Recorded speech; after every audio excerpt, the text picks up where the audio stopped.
Hey, I'm Blake Williams. Along with my wife Angela, we founded Super Inspector.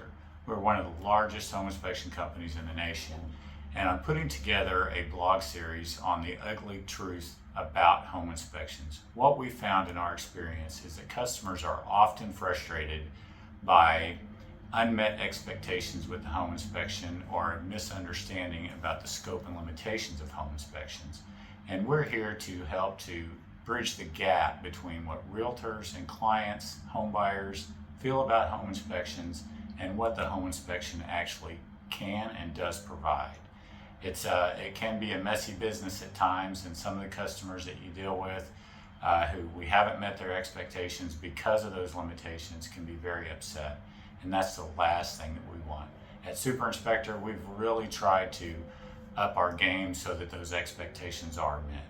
We keep customer feedback, we listen to that feedback, and we make sure that we are doing everything we can to meet those expectations. Unfortunately, some things will get left out. When we talk about pests, for example, most home inspectors are not licensed in pests or even educated in how to recognize certain pests. And so what we find is they're not required to report on that, and they don't.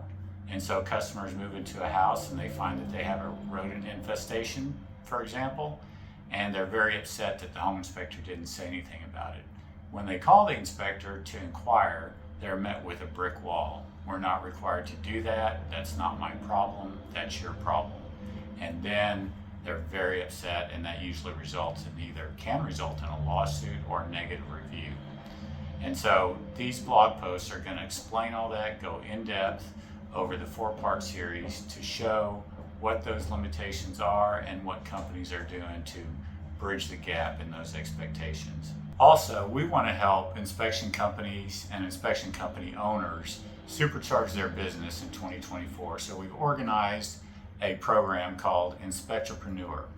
It'll begin with a webinar on December 8th where we will go over 4 things that you can do to supercharge your business in 2024. We'll also be answering your questions, so tell me what you're struggling with and I'll give you my thoughts and opinions and experiences on that. You can sign up for the webinar at the link in the description. So the home inspection was originally designed to give basically just an overall assessment of the property and what kind of condition it is in. Since then, we have experienced what they call scope creep. That's where the scope of the inspection has been ever expanding ever since people first started doing home inspections back in the late 60s. So currently, most associations or state regulations have a scope and limitations that inspectors are required to adhere to, and these are the minimum standards. And so they can do more than the minimum standards, but they can't do less than the minimum standards. And these minimum standards are very minimum. In fact, if clients read the minimum standards, they would probably think, why do I need to hire home inspectors? They're really not required to do anything, and they're not responsible for anything. And so this is where we get the gap between what customers and realtors expect from inspectors and what the inspector will actually deliver. There are inspectors that go above and beyond the minimum every single time. There are other inspectors that will only do the minimum because they're afraid of the liability associated with going above and beyond. At Super Inspector, we always go above and beyond. We provide several services that are not part of a minimum standard inspection. And we feel like this is where we have an advantage, and where any company that goes above the minimum standard is going to have the advantage because they're getting closer to meeting those customer expectations. Customers feel more satisfied afterwards because they're not finding things in the house that they didn't expect, that the inspector did not tell them about. And so we find those companies that go above and beyond tend to grow faster and tend to grow bigger. The minimum standard inspector can make a living. As a sole proprietor, they can do 4 or 5 inspections a week and be happy with that and make a nice living. For those company owners that want to grow their business beyond themselves, they have to start thinking about how they can exceed the minimum standards and provide more value to their customers. So the requirements to become a home inspector vary from state to state. In fact, there are several states that don't require licensing at all, and any person can put a shingle out and say, hey, I'm a home inspector and I'll come inspect a house for you. Other states like Texas, which was the first state to license home inspectors, have very strict requirements on what it takes to get a home inspector license and to be able to charge for that service. In the unlicensed states, typically savvy realtors are looking for an inspector that is certified by one of the national associations. INSHE is the International Association of Certified Home Inspectors, and most of the time inspectors are going to get that certification from that. In the states where licenses are required, then there are education requirements, and they're really pretty low. You can get an inspector's license say in Texas, where they have some of the strictest standards, in about 6 months. Some people less. You can get certified by INSHE in really about a month. You can become a certified professional inspector by INSHE standards. So the barriers are very low, the training requirements are extremely low, and that causes problems in our industry. There are a lot of inspectors out there inspecting houses who don't have the relevant experience, and they're really not competent. And so it can give our profession a bad name, especially with realtors, home buyers, and builders. A lot of times we're inspecting new construction properties and we're calling out things that are not problems. We're creating problems where no problem existed before. And so that's where continuing education and inspector education needs to step in and provide a higher level of service. We started a company called Super Inspector Training Academy.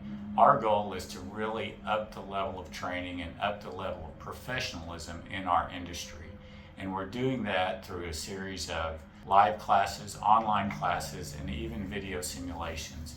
We feel like we're at the forefront of this, and we really want to make sure that home inspectors that go out to inspect a house are giving clients the value that they deserve.